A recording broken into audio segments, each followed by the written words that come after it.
जय हिंद दोस्तों। आज जो वीडियो बना रहा हूँ वो पैरामिलिट्री फोर्सेस के ऊपर बना रहा हूँ, ताकि जो आप लोग इतना कंफ्यूज रहते हैं, बार बार कमेंट करके पूछते हैं कि सर हमें पैरामिलिट्री के बारे में बता दीजिए कि किस तरह इसमें भर्ती होना और क्या क्या रिक्वायरमेंट रहती है इस भर्ती के लिए। तो आज जो मैं आपको बताऊँगा कि पैरामिलिट्री यानी कि CAPF में कौन कौन से फोर्सेस आते हैं, उनमें कितनी एजुकेशन, कितनी हाइट और कितना आपको रनिंग की रिक्वायरमेंट रहती है। ठीक है, सैलरी से रिलेटेड सब कुछ आज ये मान लीजिए एक छोटा सा वीडियो, लगभग 8 से 10 मिनट का मैं वीडियो बना रहा हूँ, तो इसमें आपके सारे डाउट क्लियर हो जाएंगे। और इसमें मैं सारे जो पैरामिलिट्री फोर्सेस जो आती हैं उसको सभी को लिया है मैंने, ताकि आप लोगों की कोई ये ना रहे कि सर ITBP में ये बता दीजिए, BSF में बता दीजिए, या CRPF में बता दीजिए, या SSB। जितने भी फोर्सेस जो आती हैं, जैसे कि मान लीजिए इसमें जो पैरामिलिट्री फोर्सेस में जो आती हैं वो आती हैं जैसे कि BSF, CRPF, ITBP, SSB, CISF, NIA, AR का मतलब होता है असम राइफल, और SSF। ठीक है, ये दो जो फोर्सेस हैं स्पेशली फोर्सेस में जोड़ी जाती हैं। बाकी जो पैरामिलिट्री फोर्सेस की जो है, इनकी जो ड्यूटियां हैं वो मिलिट्री के साथ सर्च ऑपरेशन से लेके और बॉर्डर एरिया देखना, सारा काम रहता है। ठीक है, तो सबसे पहले जैसे कि मैं बात करता हूँ हाइट को लेके। ठीक है, तो हाइट जो है इसमें 170 सेंटीमीटर मांगी जाती है। ठीक है, तो अगर आपकी हाइट है तो आप मेल कैंडिडेट के लिए, ठीक है, तो इतनी हाइट है, आप लोग पैरामिलिट्री फोर्सेस में जा सकते हैं। ये जितने भी फोर्सेस मैंने आपको बताई हैं। ठीक है, और अगर फीमेल हैं तो उनके लिए 157 जो है सेंटीमीटर होना चाहिए। तो ये रही आपकी हाइट के बारे में। अब बात करते हैं एजुकेशन। एजुकेशन इसके लिए जो मांगी गई है वो है ओनली हाई स्कूल पास। रिक्वायरमेंट बोर्ड, आप किसी भी बोर्ड से, आप चाहे यूपी के हैं तो आप बिहार से करे हो या MP से करे हो, कहीं से भी हो, आप ओनली हाई स्कूल पास होना चाहिए कांस्टेबल के लिए। ठीक है, इसी में क्या होता है, कुछ डायरेक्ट भर्तियाँ आती हैं। ये जो है 2011 से जो है SSC के थ्रू आने लगी हैं जो वैकेंसियाँ, लेकिन कुछ जो वैकेंसी हैं वो आपकी डायरेक्ट आती हैं, जैसे कि ट्रेडमैन की भर्ती है। ठीक है, तो ट्रेडमैन जो है वो पैरामिलिट्री फोर्सेस अपने थ्रू कराता भर्ती। ठीक है, इसके लिए कोई भी दूसरी कंपनी को इसका कोई टेंडर नहीं दिया जाता है। ठीक है, तो सेम प्रोसेस यही है बाकी के, जैसे कि मान लीजिए ट्रेडमैन की जो भर्ती होती है वो स्पेशली ट्रेड होती है। ठीक है, कांस्टेबल वो भी हो गया। उसके लिए पहले क्या थी कि आज से 6-7 साल पहले जो था कि उसमें 8 पास रिक्वायरमेंट मानी जाती थी कि अगर आप 8 पास हैं तो आप ट्रेडमैन में डाल सकते हैं, लेकिन उसके लिए भी अब जो है हाई स्कूल पास यानी कि 10 पास होना जरूरी कर दिया गया है। ठीक है, तो उसमें क्या होता है, एक स्पेशली ट्रेड दी जाती है, और ये जो होती है SSC के थ्रू हो रही, ये होती है आपकी जनरल ड्यूटी। ठीक है, GD वालों के लिए। तो स्पेशली जो ट्रेड की बात की जाए तो ट्रेडमैन के लिए जैसे कि सफाई कर्मचारी, तो उसके लिए वही काम होगा, सफाई करना। सेंटर में रह के वो कुक है, तो कुक जो होता है खाना बनाता है जितने भी यूनिट में जवान होते हैं। ठीक है, वाटर के एरिया का सेम वही प्रोसेस रहता है, कुक के साथ सहायता करना। ठीक है, तो ये रही स्पेशली जो होती है वो ट्रेड निकालती है। बाकी के जैसे कि हेड कांस्टेबल, एक इसमें हेड कांस्टेबल जो आती है वो क्लर्क की वैकेंसी आती है, सभी में आती है। वो भी जो है विभाग अपने द्वारा करवाता है। ठीक है, उससे भी किसी दूसरी कंपनी को टेंडर नहीं देता, जैसे कि SSC को टेंडर ये GD वाले दिए जाते हैं एग्जाम कराने के लिए, तो ऐसा उसमें नहीं किया जाता है। ठीक है, उसके लिए जो रिक्वायरमेंट होती है वो 10+2 होती है, यानी कि इंटर पास होता है। ठीक है, उसमें क्या होता है कि क्लर्क बनने के लिए एग्ज़ाम जो है वो 100 क्वेश्चन का होता है, लेकिन उसमें क्या है, एक टाइपिंग टेस्ट भी रखा जाता है। ठीक है, तो ये रही उसकी जानकारी।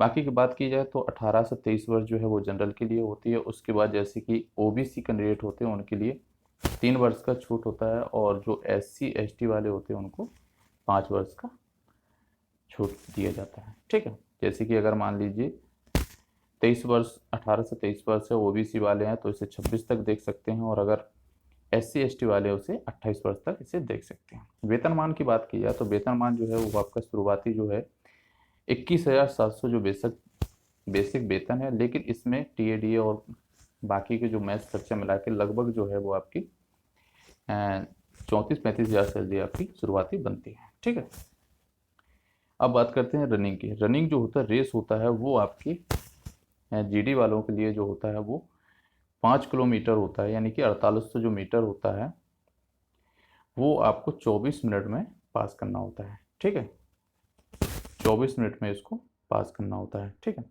हाइट मैंने आपको बताया दी। चेस्ट जो होता है वो 80 से 85 होता है मेल के लिए। फीमेल के लिए ये कोई रिक्वायरमेंट नहीं होती। वो बात करें फीमेल की रेस के लिए, तो फीमेल की ये जो रेस होती है वो होती है 2.5 किलोमीटर। ठीक है, उसके लिए वो जो है 16 मिनट दिए जाते हैं। अब बात करते हैं इसी में ट्रेडमैन की, क्योंकि दोनों चीज़ों को मैं एक साथ लेके चल रहा हूँ। तो ट्रेडमैन की बात की जाए तो ट्रेडमैन में क्या होता कि जो अलग अलग विभाग हैं जैसे सीआरपीएफ, बीएसएफ, आईटीबीपी और एसएसबी, सबका ट्रेडमैन का जो है रेस कराने का जो शेड्यूल और एग्ज़ाम कराने का शेड्यूल अलग अलग है। ठीक है, जैसे कि बीएसएफ में क्या होता है कि 5 किलोमीटर होती है। ट्रेडमैन में रनिंग, उसमें एग्ज़ाम जो होता है वो 100 क्वेश्चन का होता है। ठीक है, ऐसे सीआरपीएफ में कुछ ट्रेड हैं जिसमें 5 किलोमीटर होती है और किसी में 1600 मीटर होती है। ठीक है, और जैसे 1600 मीटर होती है उसमें 10 मिनट दिए जाते हैं, और किसी में 5 किलोमीटर होती है उसमें 24 मिनट दिए जाते हैं, और एग्ज़ाम जो है वो 100 क्वेश्चन का। ठीक है, आईटीबीपी में जैसे कि होता है 1600 मीटर की रनिंग होती है, 7 मिनट और 30 सेकेंड इसमें दिए जाते हैं, यानी कि 7.5 मिनट दिए जाते हैं 1600 मीटर के लिए। ठीक है, इसमें क्या होता है ट्रेड के जो नंबर है वो अलग मिलते हैं, और 50 नंबर का 60% वेटेज मिला के अभी तक जो भर्तियाँ हुई हैं उसके हिसाब से इसका रिजल्ट निकाला जाता है। ठीक है दोस्तों, चलिए और चीज़ें मैं आपको और दिखा देना चाहता हूँ।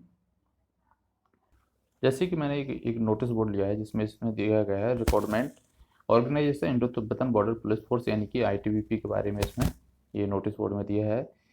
ITBP constitute requirement 2021 apply online. Hello friends, you are you all today. ठीक है, जैसे कि ये वैकेंसी के बारे में सेम प्रोसेस जो है सारे सीएपीएफ यानी कि जो पैरामिलिट्री फोर्सेस होते सभी में वही चीज़ मैंने जो अलग डिफरेंट थी वो मैंने आपको पहले बता दी है। ठीक है, तो जैसे कि आप देख सकते हैं जो डायरेक्ट वैकेंसी निकलती हैं वो एक कांस्टेबल जनरल ड्यूटी की वो है आपके एसएससी के थ्रू आने लगी है। बाकी की जो ट्रेडमैन है वो डायरेक्ट आती है। हेड कांस्टेबल आपकी डायरेक्ट भर्ती कराता है, कोई भी फोर्सेस होता है। ठीक है, who can apply, all India candidate होते हैं जो मेल फीमेल दोनों डाल सकते हैं। ठीक है, इंडिया का कोई भी रहने वाला वो इसे डाल सकता है इसमें वैकेंसी। ठीक है, ऑल ओवर इंडिया लोकेशन जो है, जैसे कि मान लीजिए आपका जो एग्ज़ाम है और बाकी जो आपकी ड्यूटी करने का है वो आपको पूरे ऑल इंडिया में करना होगा। ठीक है, अब जैसे कि बात करते हैं, जैसे कि ओबीसी और जनरल वाले के जो कैंडिडेट होते हैं उनके लिए जो है फीस जो रखी जाती है इसमें 100 रुपये रखी जाती है। एससी एसटी और फीमेल कैंडिडेट के लिए ये जो फॉर्म है वो फ्री फिलिप किए जाते हैं। ठीक है, for ITBP GD constable salary पे जो होता है वो आपके 21,700 से 69,100 पर मंथ तक आपके जो है सैलरी बीच में बनती है। ठीक है, अब बात करते हैं एज लिमिट। जैसे मैंने आपको बताया है तो एज जो है कैंडिडेट एज लिमिट जो शेड्यूल होता है वो 18 से 23 वर्ष होता है। लेकिन कुछ ट्रेड हैं जैसे कि ड्राइवर होता है, ड्राइवर में जो है आपकी जो है एज बढ़ा दी जाती है, उसमें 27 ईयर जो है रखी जाती है। ठीक है, जनरल वाले को। उसके बाद अपना ओबीसी है तो 3 साल बढ़ा लीजिए, अगर एससी एसटी वाले हैं तो 5 साल इसमें इंक्लूड कर लीजिए। ठीक है, चलिए और देखते हैं। जैसे कि मैंने आपको अभी हाइट बताई थी, हाइट जो है वो जो मेल कैंडिडेट होते हैं उनके लिए 170 सेंटीमीटर होना चाहिए, और जो फीमेल कैंडिडेट होती हैं उनके लिए जो है 157 सेंटीमीटर हो जाए। और इसमें जो कुछ कैंडिडेट होते हैं जैसे नॉर्थ जो कैंडिडेट जोन के होते हैं उनके जो मेल कैंडिडेट होते हैं उनके लिए 165 सेंटीमीटर होती है, और फीमेल के लिए 150 सेंटीमीटर होती है। तो जैसे कि नॉर्थ इंडिया जो नॉर्थ जोन वाले हैं वो लोग इस हाइट को देख सकते हैं। ठीक है, चेस्ट जो है वो ओनली फॉर मेल के लिए होता है, आल कैंडिडेट के लिए 81 से 85 होना चाहिए, कम से कम 5 होना चाहिए, 80 से 85 होना चाहिए।